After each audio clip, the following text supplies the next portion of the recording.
Right. Hello, everyone.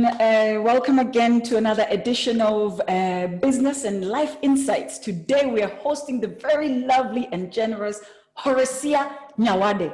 That's what you prefer to be called, Cindy? Definitely. Yes. For those who Horesia, know her the by H other is names, silent. I know, right? Huh? Horesia. Yes, It's the H is Horesia. silent. Wow. I'm a Luo. Omera, Don't blame please. me. Anyway, guys, welcome to our show today. And thank you so much, Horesia, for joining us. And I'd like us to go straight into it by you introducing yourself, please, and telling us a bit about your company.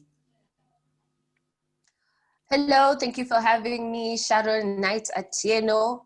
I don't even know how many other names you have, but my name is Horesia. The H is silent. Yes. I'm the co-founder and chief innovator of Vuuqa, which is a digital navigation agency for African-owned brands and businesses. We essentially offer digital platforms so that any African-owned brand and business can get to have some sort of digital visibility so they can promote their products either on our online store or through our second platform, which is a monthly publication called the Vuuqa Lifestyle eMag.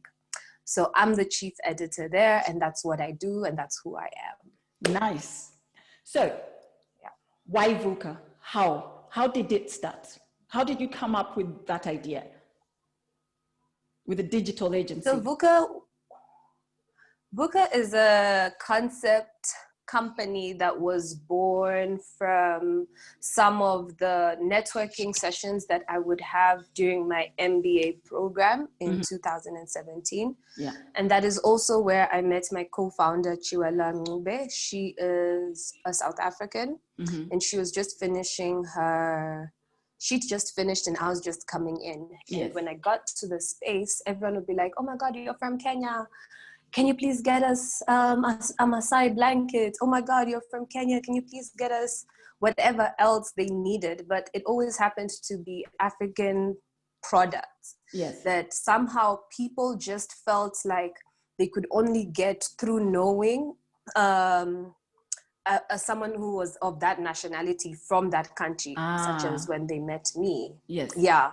And so that's kind of what inspired the idea to come up with Vuuqa, and thinking that we as a continent have so much talent and products and services, but for some reason, we're not really fully capitalizing on the digital internet space to show off what we do. Yes. Yet on the consumer side, when we need something, the first place we go to is Google. Yes. Where we're like, okay, can I please find a Maasai blanket? Can I please find this? And then now there'll be issues of, can you actually get that product or service to you? So that's how Vuuqa was born. And that's why we essentially came up with an idea, an innovation, so we can have some sort of value to these people. Yes. So you can sign up on there, and we're making sure that anyone who needs your product or service can find you and do business with you.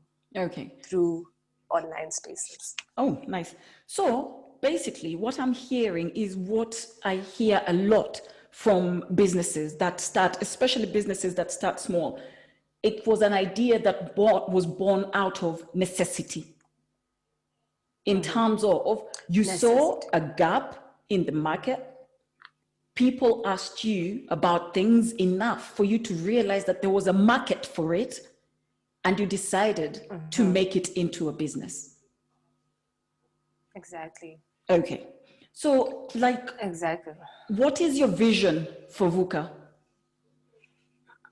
So my vision for Vuuqa is just to be essentially what we're doing, but impacting so many more people, so many more countries. So right now, the numbers that we're looking at as an organization are averaging about 17,000. Yeah. which is a lot. Yeah, of course. For a company that does not necessarily put any money into digital marketing. What I mean is that we have grown organically through our networks and the people that we know, our families, and hoping that they spread it through second, third, fourth, sixth degree. But my vision is that we've done all of this right now, self-funded. It's been, Vuuqa just turned 2 in September, on the 1st of September. Thank you so much. Our baby is growing. Yes. They're on toddler stage. Your baby has survived that crucial first 2 years in business. It's so crucial, and it's so similar to actual parenting, although I'm not an actual parent. I actually wrote an article on that, on just the comparisons between real life parenting and growing a business from scratch. But my vision would be to just impact way more businesses, to get people like what you're doing on there, and get to see how can we tell your story. So that's a big part of what we do. We're telling African stories because we're storytellers by nature, but it has always been an oral encounter, you know, where I'm like, okay, by the way, umesikia nani alifanya hivi na nani na nani na nani, but no one's really taking that info and curating it and documenting it and making it available for the world on this free space that is the internet. So that's my vision, where we can, right now our numbers are in South Africa and Kenya, but I want to look at, we have 54 countries in this continent. You know, I want to be able to tell African stories to the world, and people can depend on Vuuqa as that platform to give them authentic stories of all the talent and all the beauty and all the products. Celebrate Africa. Yes. Yeah. So basically, what are the things like, I know that you're quite young, especially compared to dinosaurs like me. Yes. So you are one of the people who, like, if you were in Kenya, people would be saying, the youth have been forgotten. The youth have been forgotten. This, that, and the other. Yeah. And basically, what would you say as a young person? Because when you started this, and even now, you're still relatively young. Let's remember that people are living into their 80s, 90s, hundreds now, very comfortably. Yeah. So on the grand scheme of things, you're quite young, and you're doing something that a lot of young people have the opportunity to do, and to start with relatively little capital, being in this space, as you say, the free space that is the internet. You know what I mean? What would you say as a young upcoming person? I would say, because to me, anybody who's carried a business over 2 years and is growing is a success already in my eyes. You know, let's just imagine on the 2nd of September 2018, there were 10 of you starting a business on that day, and no, not 2 of you. I mean, 10 businesses. I'm imagining, yes. Exactly. So 10 businesses starting on that day, and you were the one that survived, because they say about 90% will fail in that time frame. You know what I mean? What would you say to young people who, say, for example, look at traditional ways of marketing themselves in business, and what would you say they could do? For example, what have you done that you see a lot of people not doing? I think that's what I'm trying to ask. Okay. Wow. So I always share this story, and I would like to actually share it with you as well, where the age or young youth element of it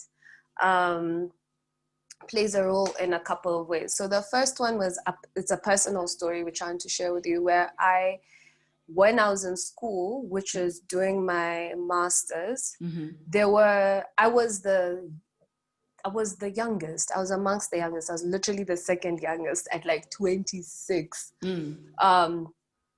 and therefore naturally I'd look up to the people who are older than me, who'd been in industries of just doing business longer. And my question to one of my classmates was, how do you deal with the lack of support from your family when you're trying to do something? Yes. Because even before I got into the program, I already had an idea that I wanted to do business. And I just felt like my family structure and support was based on, when are you going to work for Coca-Cola? When are you going to work for Unilever? When are you going to work for Deloitte?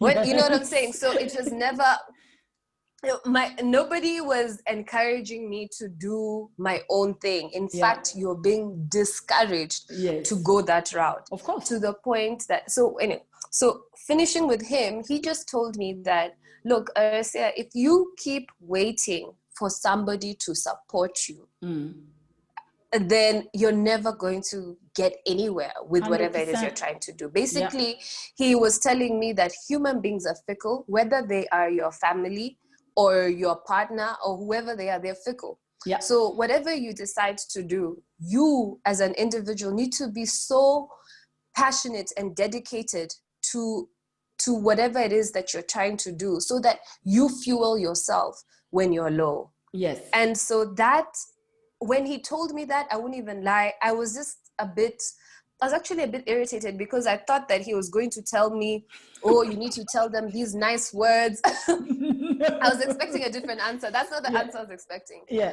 I was expecting him to almost like massage my ego and make me feel like there's a certain language that I could use with my African parents so that they can come to the table and support me. But what he told me is essentially, forget about that. It's not going to happen. Yes. And so after I got over myself, I think that's been one of the biggest pillars of advice that I've carried with me throughout.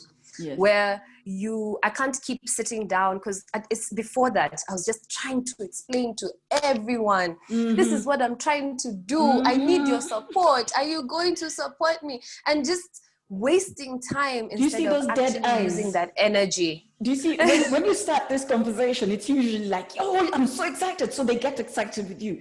They think, she's finally got a job. Honestly, she's going to tell me she's got a job with one of those big companies, because we have spent so much on her education. God knows. Whether they pay for it or not. I mean, this is my story as well. It's community, exactly. Yeah, that's it. Whether they were involved, we took you to school. That's it. You know, like so much time, money, and energy has been spent to get you to the human being that you are. We hope that this time you're coming to us with the news that you have a job, and then the entrepreneur in you comes in like, right, so we have this business, and it's an online business, and it's like Amazon but African. You know? And they hear Amazon and they hear big money, and they're waiting for you to say, and in the last 2 months since we started, we've already made X amount of money. And you're like, yeah, we're building. Or Jeff Bezos called me and told me I can come to his program to start Vuuqa. Yeah. So they're waiting. And then the coin drops. And then you see dead eyes. Yeah. And at that point, they've switched off. And you're like, okay, I've lost my audience. Or an actual vocal response where I was told in the sweetest way. My dad told me, sweetheart, I have no experience in whatever it is you're doing. So in short, siwezi kukusaidia. Like, you're not speaking finance, you're not speaking accounting, you're speaking a language that I personally don't understand. Yeah. And I'm not even going to go out of my way to ask anybody else in my circle if they can help you. It's just that I don't know, so you're on your own. Yes. So when you are asking me about for the youth, I mean, or somebody else who is within this age bracket of what kind of words would I have for them, is that, look, you're on your own, And you can either choose to look at those words as a positive or a negative. So I initially looked at them as a negative because I was like, oh my God, I have zero in my bank account. I was previously working. I used up all my savings. Now trying to be an entrepreneur. So that's even like worse off because you're basically starting on zero and all you have is your brain, your passion, your idea, and your drive. And you need to see how the heck you're going to get from point A to point B. Yeah. So the second thing that I have to say around that is that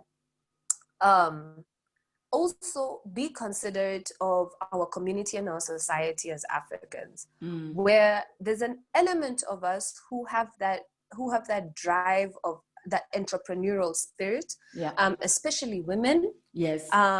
Women in the grassroots, women have been doing all kinds of stuff, but never been given that light or appreciation to say that kitu yenye unafanya, hii samaki unauza, ama hizi mboga unauza hapa, hii salon uko nayo, like your mom. When I'm thinking about it right now, she was an entrepreneur from way back when. All I was thinking of myself is as a consumer. Consumer, like literally, oh, I need to get my hair done. Yes. And she was the plug for everybody who needed to get their hair done around that vicinity, because guess what? There were not too many. Yes. You know? So I think that there's the middle class-ish, or this other narrative that we've been sold, where what success is in Africa is a corporate job. It's a suit and a tie. Yeah. It's working for somebody, and not realizing that once you retire, you're given this package. That's it. that you know that you have to go home and be like, is this what I worked for all my life? Which is fine. Yes. And then there's us who've come in and now we are at a disadvantage from so many elements. Like our families haven't done that. We are not being, like, businesses are not being passed down to us. Yes. Advice is not being passed down to us. There is no advice to be passed down. There's nothing, you know, you're just on your own. That's it. There's no connections. There's nothing, you know? If you imagine. So If you imagine, our parents went to school, got a job, they were applauded for that. Yeah. They climbed the ladder, they will retire, they've built their home somewhere, they're going to go and live there. We're growing up in a world where the world is open to us. I mean, it must be worse for you guys, because I'm just the first generation that did this. You know what I mean? But your parents... We are first generation. Exactly. Yeah. Your parents are about the same age as my mother, for example, because my mom is younger than my dad. But it's the same mentality. So for you, it must be worse, because you're what, 15 odd years younger than me, but you're met with exactly the same mentality. But we have to understand, as you're saying, we have to understand our parents, because they kind of don't have the tools to support us in that way. Nobody taught them. No. You know? Our kids are going to be lucky. That's not the advice they were giving. Exactly. I mean, it was just not done. If you went into business for yourself, you were somebody who was looked down on. You were that person who couldn't get a job. It doesn't matter how successful you became at being a farmer, you were that guy who could never get a job. It doesn't matter how much of a hairdresser you were and you have now franchised your business, you were just that person who did hair. It didn't matter whether you started a chip shop with one shop and now you have 3 shops in the CBD and you're making a lot more money than that bank manager would ever even dream of. You're driving the best cars, you're doing everything else that in the African society is seen as a mark of success. It doesn't matter if you didn't have a good job, you were a failure.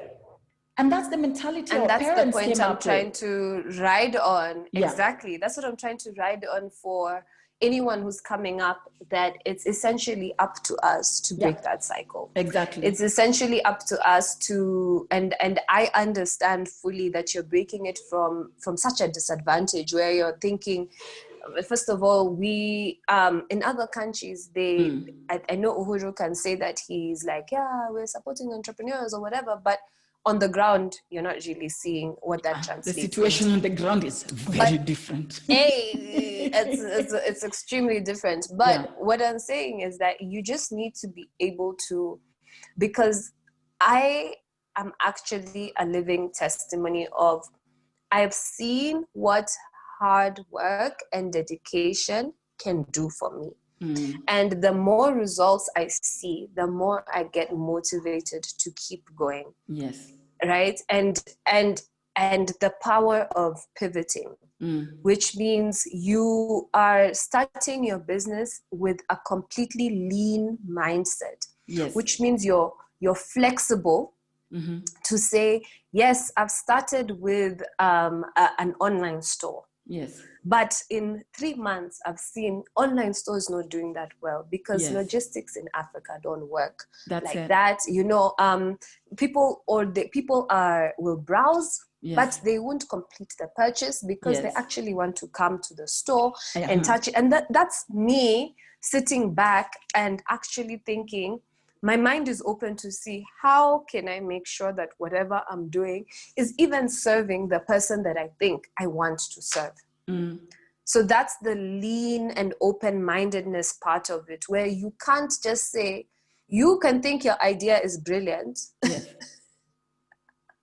And then you come into the market with it, you find out, first of all, maybe 30,000 people are doing the same thing. Yeah. Or people don't actually need what you're doing. So you need to be able to pivot. Yes. You know, you need to be able to take this business of yours and continuously mold it until you find that sweet spot of demand and supply. That's it. So that's what I'll say to young people, where don't lose heart, like, you know, don't wait on people, and just keep your mind open. Don't spend, another mistake I made, which I don't know if you're going to ask, I'm just going to say this again. Don't spend so much money on solutions, which is a little bit of an attitude we had at the beginning, where it's like, oh, we need someone to do marketing. Wacha tuwalipe hii pesa yote. They can do it for us, you know, because we don't know how to do it. Yes. And then we got burned, because if you don't know how to do something and then you're outsourcing it, you can't do you're that. putting your business at such a high risk. Exactly. Because you don't even know. It means you don't know how to monitor the success or the failure of the service they're giving you. Exactly. So you are just saying, mtu akikwambia, oh, inafaa kwa 17 likes on Facebook. You take their word for it. If you see 17, you've seen 17, they're teaching you how to measure the success. So what I'm going to say is, do not be afraid of educating yourself. The internet 100%. Is there. Yes. And that's why they say people who are in business are forever tired or forever working or whatever, because you don't have the luxury to outsource everything, which means you need to learn. You need to have a learning mindset. And sometimes take your time to be like, what does it, all the time, not sometimes, all the time it's steep. But once you get it, then guess what? Even when you're hiring, you're standing from a point of, I know exactly what your job description is going to be. Exactly. And that's how you're going to, sometimes people end up with crappy managers. Why? That's it. Because manager mwenyewe, they don't know what the job entails. They don't know why it's being done. Exactly. So you're stuck here hiring someone with mediocre tasks when you hired a highly skilled person to do a highly skilled project. That's it. Yet you've made them print papers. Yeah. Because you're now wasting money paying this person so much to print papers, when you realize that the printing is actually unnecessary. That's it. It can be saved on soft. So learn. Yeah. Learn. And I was watching something today that really reminds me, what you just said reminds me a bit of what this guy was saying. Basically, this guy, Danlock, it doesn't matter what you think about him, whether he's a fraud or whatever, but he talks sense. What he was saying is the only thing that you need to keep investing in when you're in business is you. That is the biggest thing you can invest in. And that's why people are always told, pay yourself first. It doesn't just mean money, you know? It also means that there's a course that I need to do. I need to pay this course. I need to pay for this course and learn that skill before I pay my rent. Yes. I will deal with the landlord later after I've got the knowledge in my head, because what that knowledge does is it gives me more earning potential. Therefore, more earning power, therefore, eventually, more money in my pocket for less work. Yeah. And let me be honest with you, investing in yourself can also look like what you're wearing, your image. 100%. Because you can be brilliant and then you come in with black under your fingernails and you've lost the business immediately. Yeah. Immediately. Yeah. Because you know, it's like, how are you presenting yourself? That's true. And I've had to learn that, thinking, oh, I run a digital company. Yeah, I'm home. I'm in sweatpants all the time. I don't really have to. But I realized that, guess what? Especially, unfortunately, I have to bring this up, but especially if you don't have race on your side, if you're not in the right color, then you have to wear all the blings and the blitz. That's it. It sucks, and I always agree with everybody that it sucks, but we have no time to cry over things that suck. We have goals and we have places to be, and we have things to achieve. Exactly. And also what we have to remember is these people who are like that, yes, those people who will look at you and undervalue you before they even speak to you because of the color of your skin, you have to remember that it doesn't matter so much. If you present yourself in a bad way, then all you're doing is reaffirming their thoughts. But when you present, exactly, when you present yourself in a certain way, you carry yourself in a certain way, you disabuse them of what they think. You disabuse them of the idea that you're less than them. You see what I mean? So basically what then happens is they think, oh, if that Black African person can be like that, then they can't all be the way I thought they were. And that way, and not even just Black. Even in the continent. No, I'm not saying just Black. Woman. Madam, exactly. I'm just saying this. I know. Mimi kwanza usiniite madam. That word, I promise you, that word really, do you know, like you have trigger words, you know? And that is a trigger for me. When I talk about race, I only talk about race because that's the one that I've been exposed to the most, having lived in Europe. You know what I mean? So for me, that was the most obvious one. Obviously, being a woman of any race, you're fighting fights that you didn't even know existed. And I think this is another thing that we need to educate our sisters coming up, you know? And we need to, the thing is, I always say to people, girls are told all the time, it's about time we started educating our boys. Let's educate our sons so that we're not creating another breed of men who are misogynistic, who just behave like the way our fathers behave, because we all know that however much we love our fathers, they were wrong, you know, but that's how they were brought up. That's what they know. And they're now in their 60s. There's no way they're going to change. The only people we can change are our sons, so that our grandchildren, the future, and the people that come way after us can be different, can experience a very different life. If you raise one boy to go against the rape culture, one boy to not be misogynistic, one boy. And each mother with a son educates just her one boy or two boys or however much, just educate the men in your house, the young men that you have charge of, you have control over. From the day they came out of your womb, you teach them to be better, to do better, to think better. You know, you educate them in ways that are not just books. You educate them in the ways of the world, to be fair, you know, to stand up for what's wrong. You know, if you see a woman, if you're going to be offered a job ahead of a woman, or somebody is going to be offered a job ahead of a woman, or ahead of somebody who is of a different race, and you know that it's wrong, you should stand up for it. And if we raise our boys this way, then the world will start to change, because who runs the world? It's not the girls. Oh, no. And just to give you an example of what that utopia would look like, that world where there's actually some sort of mutual respect between the sexes. And so we had a guy come into the house to fix the washing machine. Yes. And I was outside working out, and my partner was the one who was talking to him. Yeah. And he was the most respectful human being, to the point that I was almost uncomfortable because of how respectful he was. Yeah. But from the time he walked in, he was like, can I please come in? Can I please put my bag here? Yeah. Can I please wash my hands? Yes. Can I use your sink? Yes. Is there somewhere else?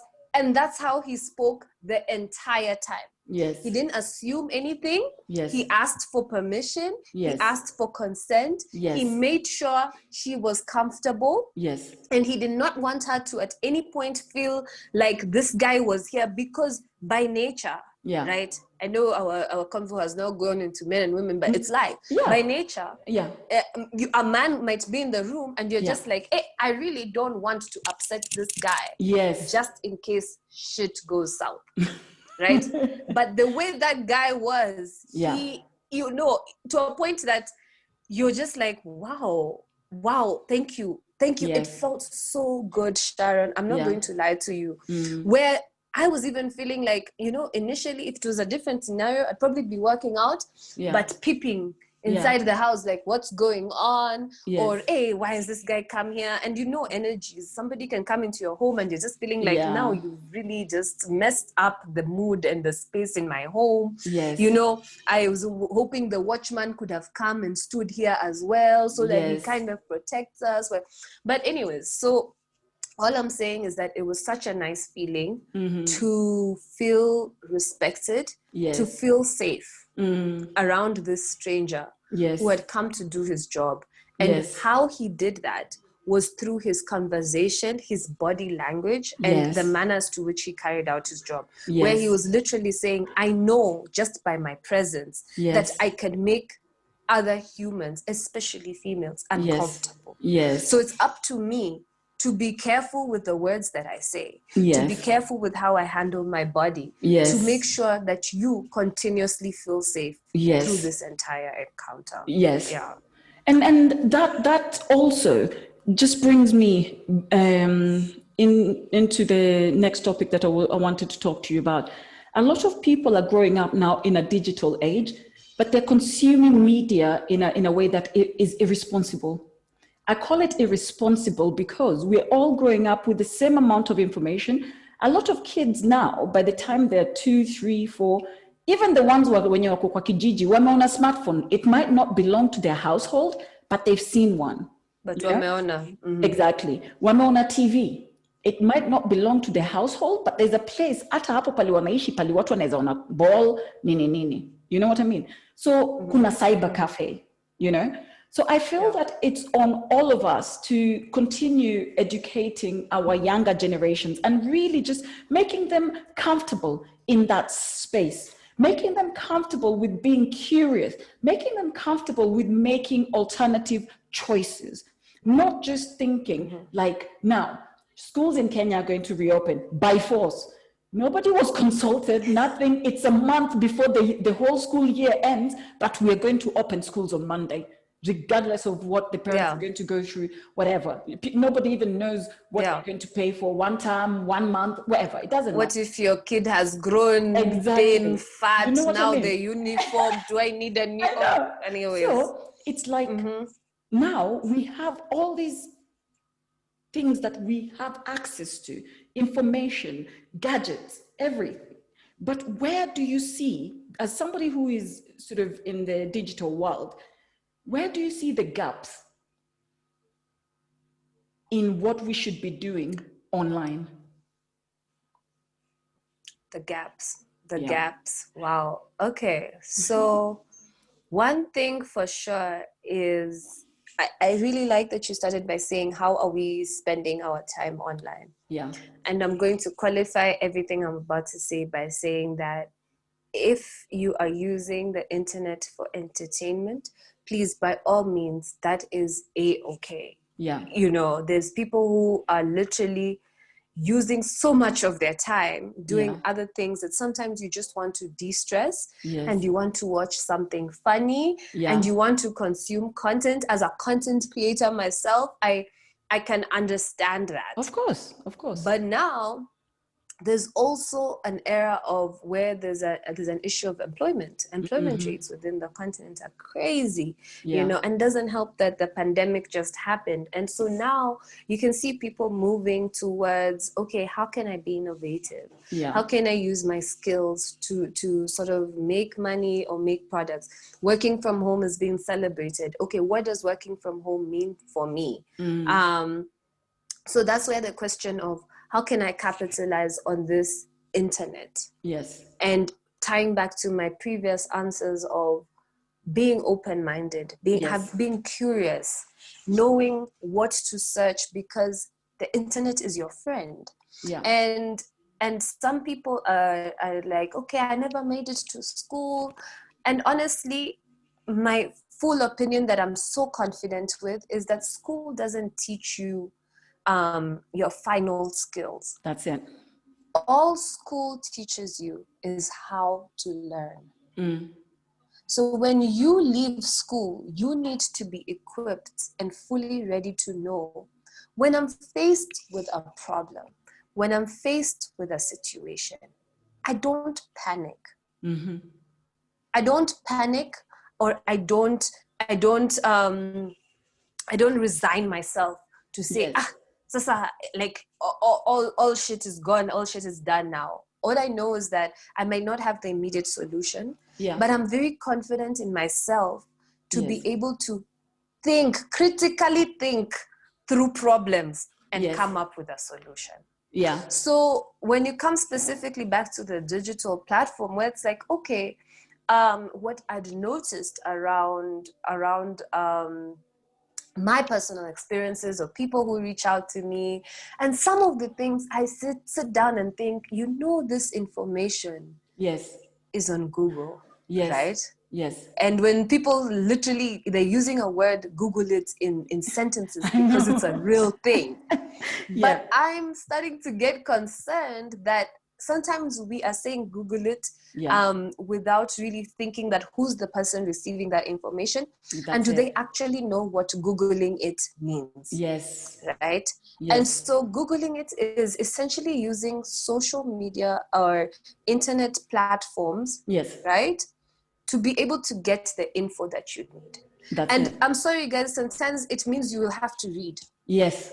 A lot. When the results come up, the results come up in like option 1, 2 page up until 15,000. That's it. So the info is there, but if you don't know how to sift through the info, if you don't know how to put the right words that you're looking for, and Google is artificial intelligence. Artificial intelligence is there's 3-year-olds who are pressing the speech icon, the microphone icon on YouTube, on Google. My partner's niece had come to stay with us, and she kept saying, I want to watch X show on YouTube. And because her speech is not fully developed, I could not understand what show she wanted to watch. So now I'm in a dilemma. She's saying, can I play Gasta? I'm like, huh? I'm like, huh? I literally even asked her, how do you spell it? Poor girl only knows her ABCs. I don't think she knows spelling. I know. She's telling me, I think it's B. Yeah, I think it's B. And then she's trying to, and anyways, she gets frustrated, presses that icon, and speaks into it. And here's where artificial intelligence plays its role. She speaks into it, and the search results come up. And I'm like, oh! I'm like, Gus? You want to play Gus, the gummy bear? Oh! No. Thank you, Google. Thank you, YouTube. You know? And so, guess what? She's 3. Maybe that's her disability. She has a disability, quote unquote. She hasn't grown up, to be able to verbalize exactly what she wants, But there's some people who I was sitting in my office room the other day and I saw a bird outside. A bird, ndege. Animal, the flying one. Yes, wenyo. Yeah.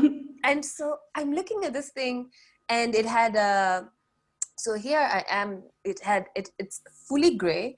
Its tail was much longer than normal and it had a mohawk. Yeah. And that's from what I'm seeing. Yes. And I immediately got curious to be like, what bird is this? Yes. And there was like 4 of them. I'm like, these birds look different. They don't look like the normal birds that I usually look at. Yeah. And now, how do I get that information as to what this bird is? Long story short, I found that bird. And it took me like 6 or 7 different searches of gray bird. Gray bird with a long tail. Why didn't you just search the photo? With a long tail. You know you can search photos, right? Could have done that too. I could, but you know birds, I can't. Yeah.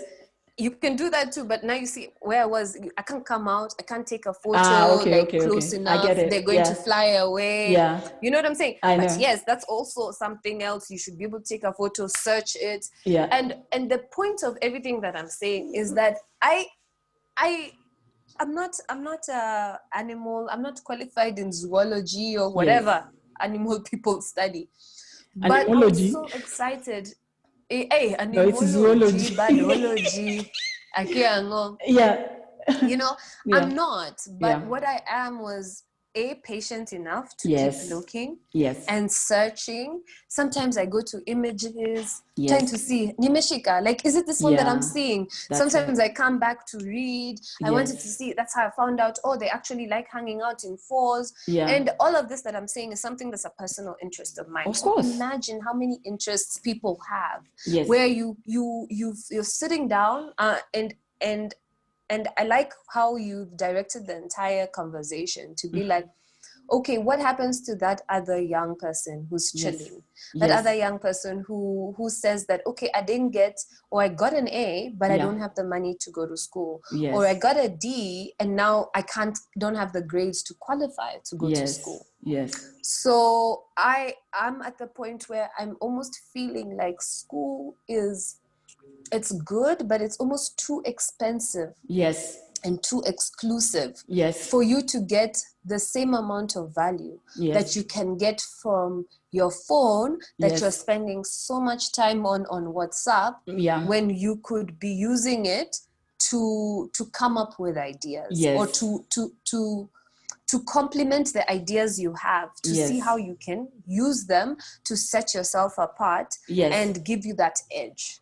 So I am speaking right now, but I'm also not there. There's also things that I'm continuously learning. I'm continuously studying people within my industry. I'm continuously looking at what kind of info are they putting out? How are they holding themselves? I'm looking at them from a consumer point of view where I'm like, I like your content. So I have to ask myself, what do I like about your content? That's it. I like that within your content, you go for 30 minutes without an ad. Oh, okay. So I have to be careful of that. Or I like that within your content, you're well lit. I can always see how bright your eyes are. And other than listening to you, I like looking at you. You know? So what I'm doing through that is like, I seem like I'm enjoying that piece of info or content for leisure, but I'm actually also using it as research. So that when I go and do my own things, it would be so unfair of me to go and give somebody something that is less than what I appreciate consuming myself. That's it. So when it comes to the internet and what you're saying is that, listen, the internet is your friend. The internet is your friend. East Africa, specifically Kenya, is way ahead when it comes to data and 5G and all of, like, we are blessed. It's not the same in South Africa. In South Africa, not every home has internet. The penetration is not as high as it is in Kenya. Like right now, I know in Seme, for example, in Western Kenya, Safaricom, they put in the fiber. You know, so no matter where you are in the country, you really have a fair amount of access to. There's good coverage. To be able to, Exactly. But so use it to your advantage. And if you don't know, ask. And Yes. ask, like, don't be afraid of asking questions. Yes. Kuuliza si ujinga. Ni ukweli. And it's true. And whoever you ask a question, Yes. and that individual chooses to mock you, Yes. then that's that individual's problem. That's it. It's not a reflection On you. Not at it's all. not a reflection. Usiseme sasa ati I asked, somebody laughed at me. Yeah. You mean you don't know how to boil an egg? That's the simplest thing. Yeah. That's not on you. I don't know if I knew That's I wouldn't on be that asking person. you know? So what would you say? You know what I'm saying? That's it. What would you say that obviously there's a lot of information out there. There's also a lot of confusion, because where there's a lot of information, we're constantly being bombarded by information, by ideas. You guys being a digital agency, me as a business, and other businesses or other business people watching today, what can Vuuqa do for me as an African business? Okay. So Vuuqa's greatest gift, talent, value offering is being able to tell your story. Yes. And put it in front of potential consumers and customers. So that's the bigger umbrella of what we do for you. That's it. So how we do it is in different ways. So there's one where when I initially started, I spoke about our monthly publication. It's a digital magazine, and where we tell African stories. So we are always looking for stories, and stories is essentially, Sharon, here you are with your weekly business show. What made you start it? Why did you start it? How do you get your customers? Then Vuuqa takes that information and packages it in a way that people can come and read your story, and at the end of it be able to get your contacts, get links to your podcast, and they can listen immediately. We're backlinking you. It's an immediate effect of, I didn't know about this, Horesia. Vuuqa, thank you so much. So that's one way of doing it. Another way is that we've recently introduced the e-directory, which is essentially the old school yellow pages. Yellow pages, man. That is now on Vuuqa. It's a business directory. And what's beautiful about it is that we've allocated about a couple of sentences where you can come and say, I do this and I do this, and it's this, the distribution of this thing is in Africa. It's not just in Kenya, it's not just in South Africa, which is the goal of what we are doing. Of course. Right? So you can put you can choose between, you get to pick 3 of your contacts. So it can be your website, or your social media, or your phone number, or your email address. So you get to pick 3 out of the 4. We'll put it up there. And what it does, it's also interactive. So it's online, but someone can immediately go and say, oh, you bake cakes and you're based in Nairobi or Westlands, whatever. I'm looking for someone to do that. I can click, I can go directly to your page. And for me as a consumer, if I feel like you're a brand that I want to continue interacting with you, you've already immediately gained potential customers who are now in your audience, who wouldn't have previously known about you. Exactly. And that offer for us, it happens every month. We have 10 slots. And in South Africa, they go for 150 rands. And in Kenya, that's 1,000 Kenyan shillings. Your business with your write-up and your 3 forms of contacts gets to stay on there. You apply. We have an application link. I can send it to you to share with your audience.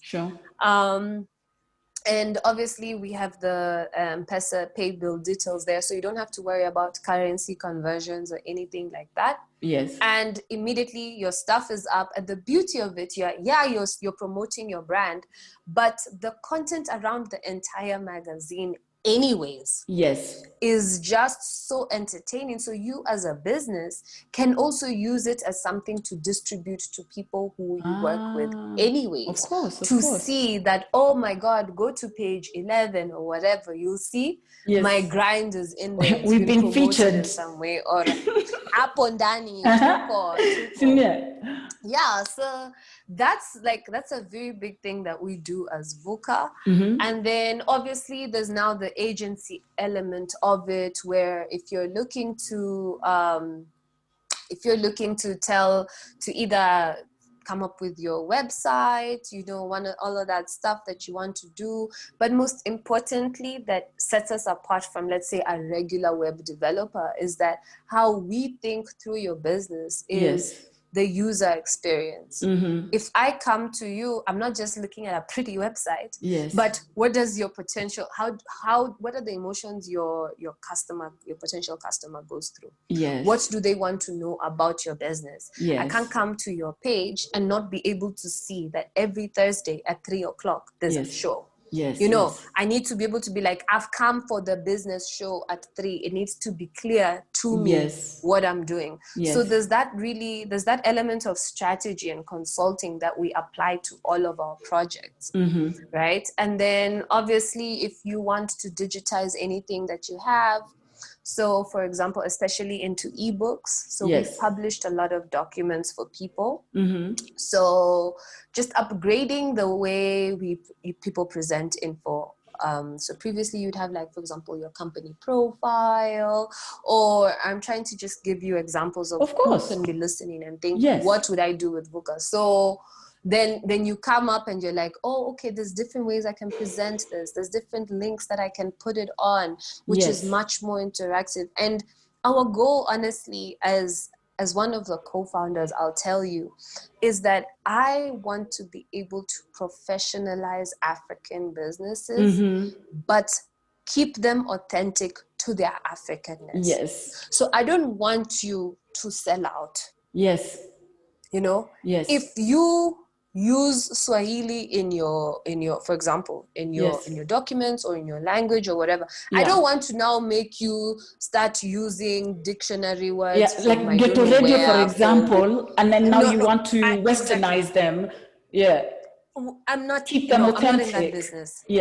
In fact, that ghetto radio-ness is what makes you stand out. That's what made them successful. My job is to and my job is to make sure that you are constantly recognizing what it is about you that is making you stand out. What's your value proposition?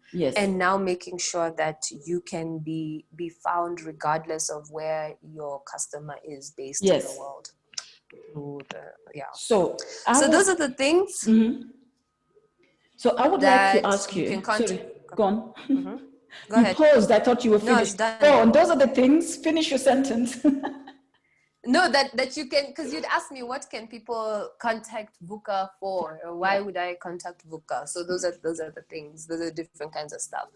But I think the most important one that's like an immediate kind of result is the e-directory. And as I said, you can tap into our audience, which is growing at 140% per month.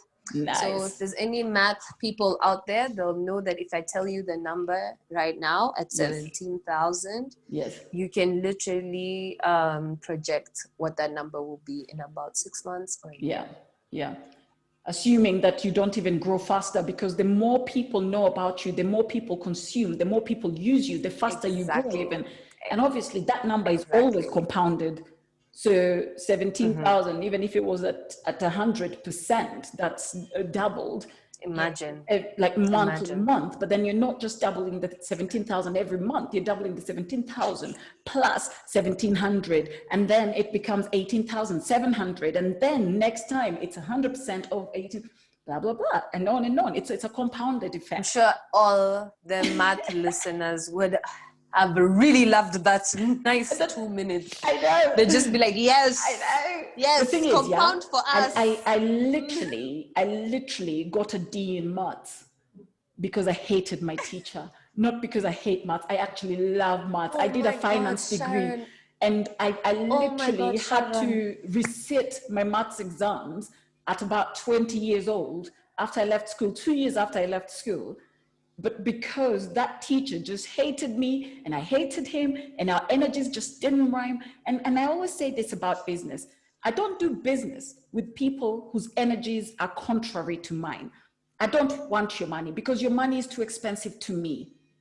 You know what I mean? Yeah. And because at the end of the day, this person will never, ever, ever be satisfied with what you do.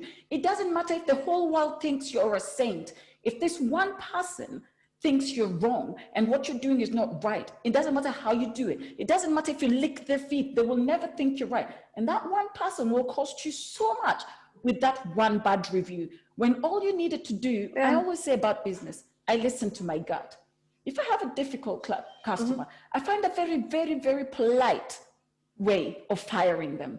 I fire clients all the time. You have to Oh, fire those don't be negative afraid of energy, doing it. exactly, those negative energy clients. So what I'd like to ask you to do now is what I ask everybody who comes on our show, which is talk to that person who wants to start a business today, who is scared of taking that leap, who is scared of even touching the water because they think the water might be too cold or too deep, you know, but they kind of have to because now, kumomana, you know what I mean? Talk to that person and then give us your parting shot. Tell us what you'd like to leave us with. What would we remember Horesia with?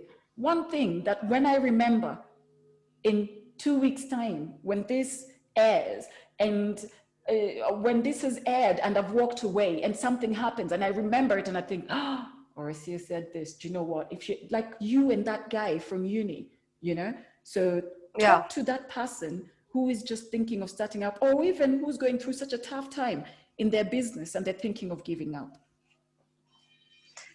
Okay, so hi person, how are you doing? You might be doing you might not be doing so good as Sharon has said. And I'm going to encourage you in the way that I like to be encouraged, which is I don't really like the fluffy lies. I don't like being told it's all going to be okay when there's no reality as to when that will happen. But what I will say to you is that your mindset matters a lot. Your mindset is your biggest asset. So you can literally choose right now to upgrade your thoughts and say that, yes, this is something I'm committed to, and this is something that I'm going to keep doing. And if for anyone but yourself, saying that I cannot let myself down. And that's been working very well for me because at any point that I feel like, okay, now I want to sleep, or now it's getting too hard, or now I want to give up, or should I have started? I should have probably gone to Unilever or Coca-Cola. And I remember how much I love what I do. I remember why I started what I'm doing. And I remember that whatever I'm going through or I'm feeling is temporary and that I have full control over it. So a lot of these things, I'm going to speak that there's a lot of things that you see out there that you feel are exclusive to white people. For example, meditating, yoga, exercise, eating healthy, all these things those are the things that keep us sane. Yes. Because you can't depend on your mind and your body as a human being. The things that will disappoint you, and you will want to fall into that form of depression, or you will want to fall in there. Yeah. And so I'm saying you're probably in there already, you know, stay there for a couple of minutes, feel it properly, acknowledge what it is, and then learn how to change and control your mindset. Because once that's done, everything else comes easy. Your body listens to you. Your mind listens to you.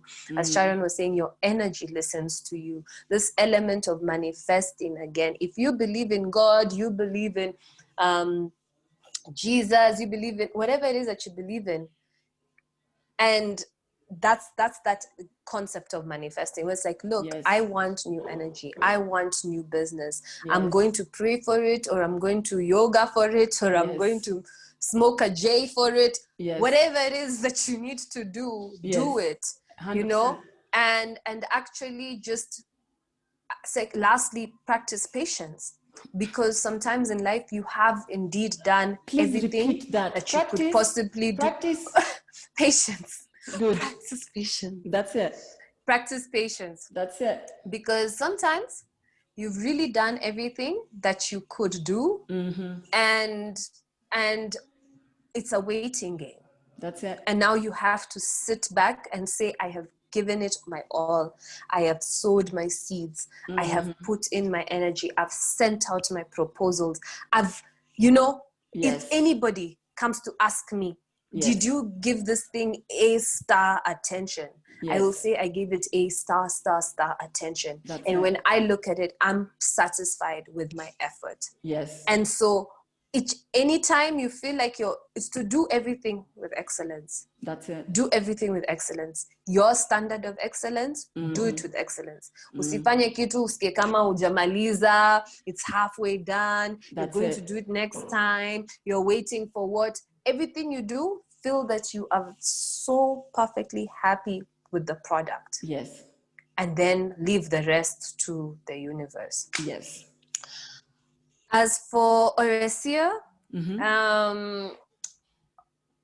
one mantra that I'm living my life with right now is that everything that I do, which is also tied to everything we've been talking about today, is that I've always felt that I'm walking this life alone.